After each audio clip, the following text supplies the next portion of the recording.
I was never just a boy. By the time I turned 13, I was already a man. Not because I wanted to be, but because life didn't give me a choice. My father was gone. My mother had tears in her eyes, but strength in her bones.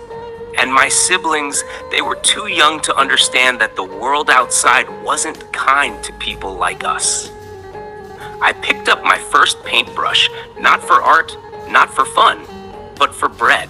The walls I painted weren't mine. The homes I wired weren't ours. But each brush stroke was a promise. They will not sleep hungry, not tonight.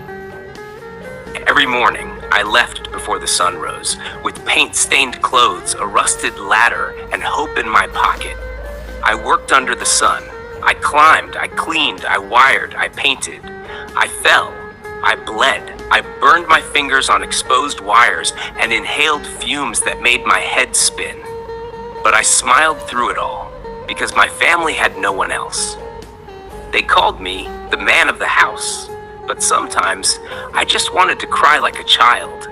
I'd sit on a rooftop after a long day, watching lights in rich homes flicker on, while our house sat in darkness because we couldn't pay the bill.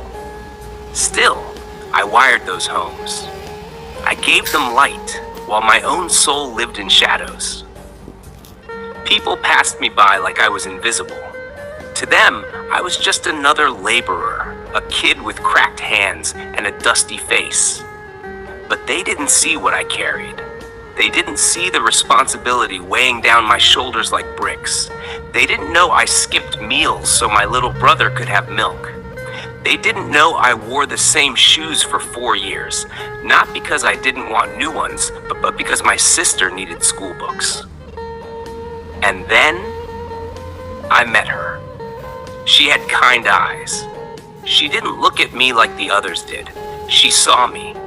Not the paint, not the sweat, not the burns. Me. We spoke in secret moments.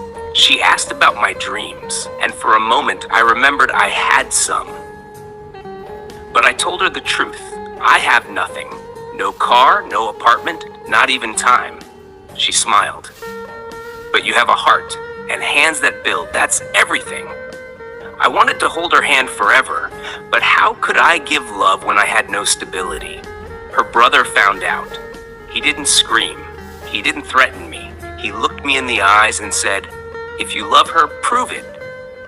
Build a future first." So I walked away, not because I didn't love her, but because love without dignity becomes a burden. I kept working, day, night, rain, burn, cold. One day I collapsed, too many days with no rest. The doctor told me to stop. I laughed. If I stop, who will carry them? My mother cried when she saw me sleeping on the floor, still wearing my paint-stained shirt. I told her, "Ma, don't cry. Every stain on this shirt is a step closer to freedom." Years passed. I wired enough homes to light up a city. I painted enough walls to build a palace.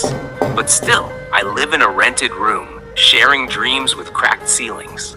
But I'm not ashamed, because every job I took, every insult I swallowed, every tear I hid wasn't weakness. It was love.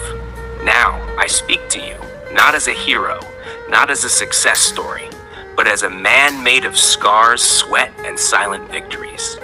I am not just a painter, not just an electrician. I am a provider, a protector, a builder of unseen dreams. So the next time you walk past someone with paint on his hands and dust in his hair, don't look down.